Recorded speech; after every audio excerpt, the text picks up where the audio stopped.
There is a point of this graph that is behind this vertical line. Where do you think it is?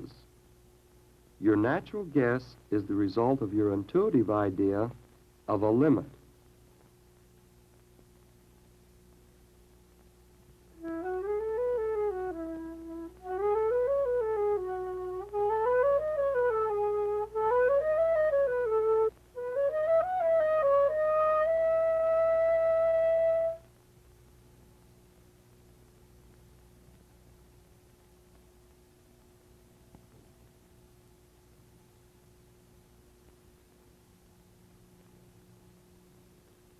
For more than 2,000 years, people studying mathematics have been concerned with the idea of limit.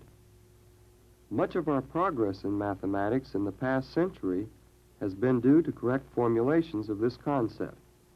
Let's look at some of the ideas behind this formal definition of limit. In an intuitive way, we can find the limit of a function f at a point C by predicting where the graph of f should intersect the line x equals c. The y-coordinate of this point of intersection is the limit L. We consider function values at points on both sides of C converging to C. But we do not consider the function value at C. Thus, the notion of the limit of a function is based on the idea of looking at values of f at points that are close to C, but different from C.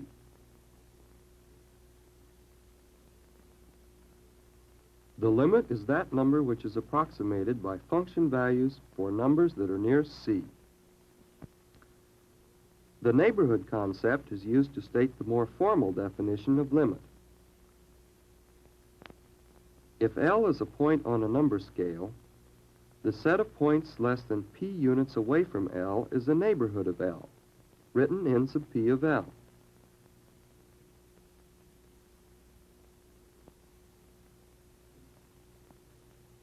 The set of points less than r units away from C is the neighborhood of C.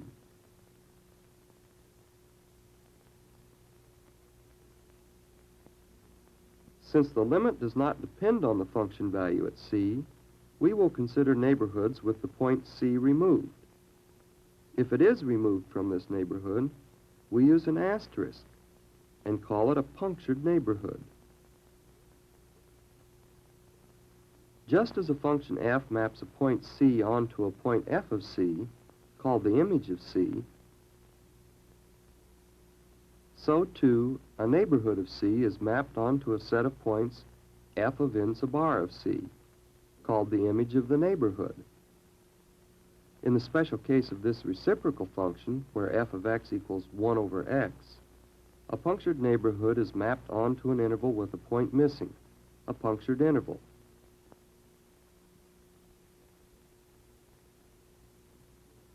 Given a function f and a point, suppose we decide, by using our intuitive ideas, that the limit of f at this point is L. To test this guess, we take a neighborhood of L, a target,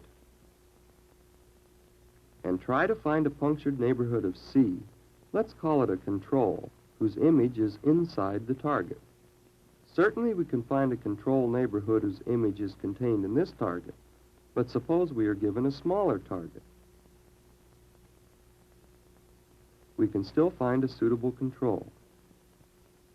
A smaller target, a suitable control.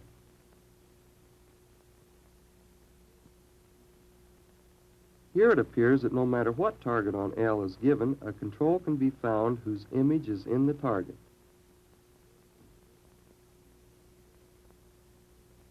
Thus, L is the limit of f at C. Now, suppose f is a v function, whose tip is above the point C. Let's study the limit of this function at this point. The y-coordinate of the tip seems to be the limit. L is the limit if for any given target on L, we can find a control at C whose image is inside the target. For any given target, a suitable control can be found.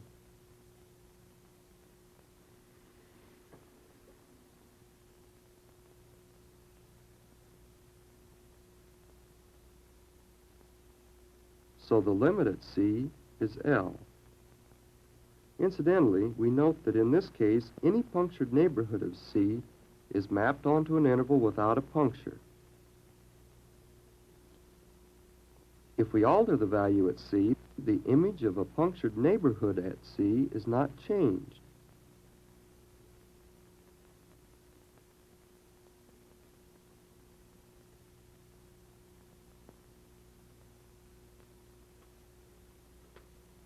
So the limit at C is still L. Here the limit is different from the function value at C. So the function is discontinuous there. If the limit is equal to the function value, we say that the function is continuous at the point. Even if the function is not defined at this point, the limit is still L, but the function is discontinuous.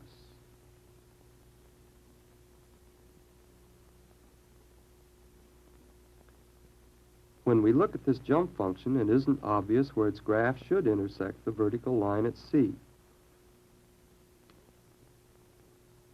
So maybe the limit does not exist.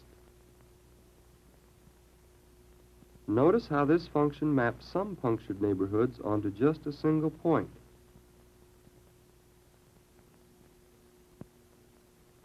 And it maps other neighborhoods onto more complicated sets.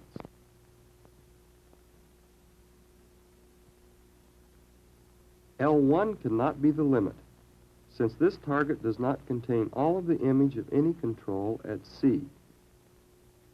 Nor can L2 be the limit for the same reason.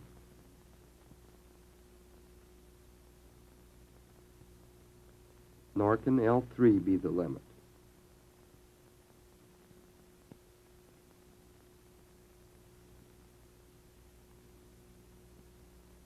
If we consider only the part of the function to the left of C, the limit from the left exists.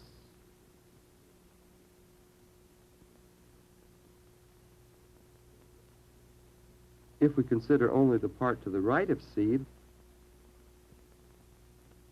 the limit from the right exists. But since the limit from the right and left are unequal, the limit at C does not exist, and our jump function is discontinuous there. A function may have wide oscillations, like this one. Then the image of a right neighborhood of 0 does not shrink as the neighborhood shrinks, and the limit at 0 does not exist. A function may be unbounded, like our reciprocal function. The images of control neighborhoods of 0 are all infinitely long and can never be inside a finite target, so the limit does not exist at 0. But if the limit does exist for a function at the point C, we can find it as follows. Look at the image of a punctured neighborhood of C and find the smallest closed interval containing the image. Shrinking the punctured neighborhood lets us shrink the closed interval.